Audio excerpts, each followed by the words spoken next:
at the end of the day, I believe in me. I know what I have in the tank. And we talking about age is 32. Like, I'm young. Like, in football, you can say it's old, but you either do it or you don't. This game don't change for me. I'm still fast and still strong. And to, the games last year, I just, had an issue where I didn't take enough time to heal up properly. But, that was just my decision on going out there and just playing. There's no excuses, things like that. But I'll be ready to go. So for those who questioning my health and things like that, just stay tuned. Julio Jones entering year number 11 kind of came close to admitting he could have played those 9 games last year. I mean, that's what people around the league are thinking, that he wasn't happy in Atlanta. The team wasn't very good. Why are you going to risk significant injury to your hamstring? If everything was great and you were happy with your contract, happy with your situation, maybe you go play. But one of the reasons why I think he's not there anymore. So, overrated, underrated, or properly rated, where do you think Julio Jones is right now, just given the way he's perceived at this point in his career? Well, do we still think that Julio Jones is the best receiver in the league? Because I think he's, top 5, top 2 to 3 to 4, maybe. I wouldn't put him past like 5. I mean, because for me right now, the best is DeAndre Hopkins. Then I got to go with Stephon Diggs. I mean, he led the league in receptions and yards, right? I would put Julio Jones maybe like right under those 2 guys, but it's not. I think he's probably properly rated, but if people think that because he didn't play as many games last year that he's not still one of the top 5 guys in this league, then I think that they're wrong, and I think that they're underrating him. But I mean, from my perspective, I say he's properly rated. Yeah, I think he's properly rated. The question is, how much longer can he be in that upper echelon of NFL receivers? Not many guys do it at a high level deep into their 30s.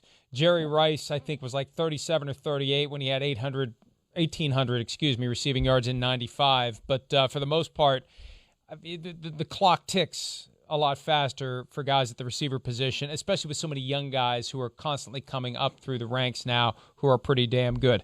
Denver Broncos, Melvin Gordon, team's running back, says they don't get enough respect. In your mind, Myles, are the Broncos overrated, underrated, or properly rated? I mean, should we be giving respect to a team that's having a quarterback competition with Drew Lock and Teddy Bridgewater? Like, that's not, a team that I feel like is really going to be competing, for everything in the AFC West at this point, especially when you got the Chiefs there. You got the Chargers, and you've also got that.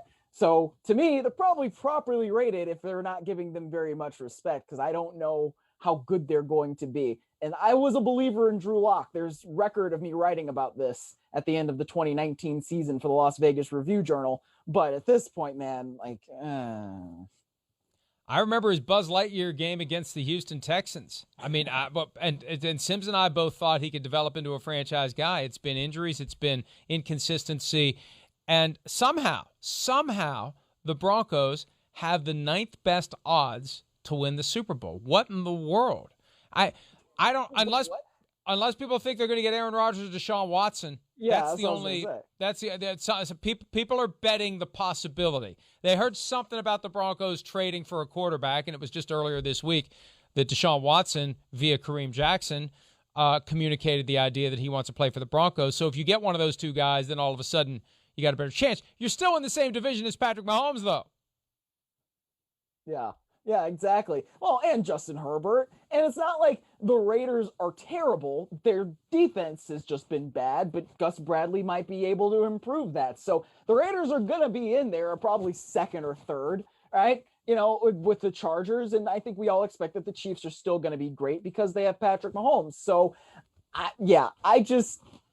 even if the Broncos, were to get a QB, I don't think that solves every single one of their problems. But obviously adding an elite quarterback of a Watson or a Rodgers caliber is going to make you a lot better instantly. All right. I think that they are properly rated because I would say most people, not people who are betting on the possibility that they get Aaron Rodgers, Deshaun Watson, and would win the Super Bowl. I think that the Broncos are properly regarded. They're getting exactly the respect that they have earned given the implosion that we've seen since they won Super Bowl 50. They have not been a good team. They don't have an owner, and it shows from time to time, and their inability to find a quarterback has been their biggest downfall. Yesterday was the 14-year anniversary of the finale of The Sopranos. Now, are we doing the full series, or are we doing the finale, Matt? Overrated, underrated, properly rated. Is it the finale? Okay, let's do the full series. Myles, I don't think Myles has watched much of it. Based upon what you've seen, and I think you've seen the first season, do you think it was overrated, underrated, properly rated? I hate to say properly rated for all three topics, but like from what I've seen, it's very, very good. And I know I really need to watch this series. It's been on my list for a long time. I was watching it before I moved to Cleveland, and then, it's gone out of the window since I've been here. So once I move again, probably I will get back on my Sopranos vibe. But like, Tony Soprano is an all-time character, right? Like, that gave us the anti-hero of the genre. And we really think of this series as one of the best series of all time generally. So I think it's pretty properly rated. There are elements of it, episodes, scenes that don't hold up very well, surprisingly, and it stands out when you regard the series as highly as you do. So I'll say properly rated. I'm not going to say it's underrated. There are some things where you see it and it's like, okay, I'll let that go, but it's like that really wasn't funny, or that really didn't work, or that didn't look right, or it seemed a little, I don't want to say amateurish, but it wasn't in keeping with the standard that you have. So I'll go with you, properly rated. I think we both went properly rated across the board. Let's take a break. We've got a special Friday draft. These are the kinds of things we do when we don't have any other ideas. So stick around and see what we came up with for today's draft. We'll do that next. Hi, I'm Mike Tirico, and thanks for watching. Make sure to hit subscribe for the latest news and highlights from NBC Sports.